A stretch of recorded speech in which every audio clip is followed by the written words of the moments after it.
I am Riccardo's brother.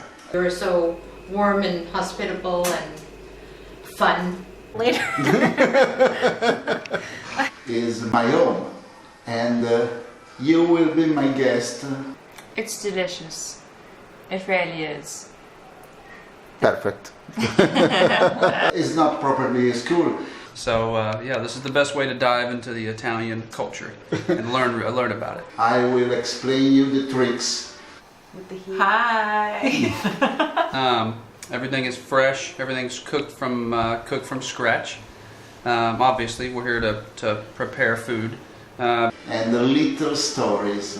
And we can tell that, you know, you can still communicate without the language. It's lovely. I thought it was really cool the lemon pill, putting it in, and then how it flavored it so much.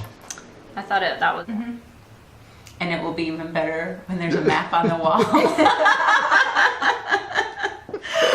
For those of us who don't live in Italy. And you can't leave until your plate. Yeah, you have to have your plate split clean. Otherwise.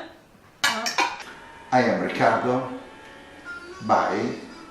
Remember, I am here for you, with you, enjoying with you our wonderful cuisine. Said, this is wonderful. Thank you for having us to your home.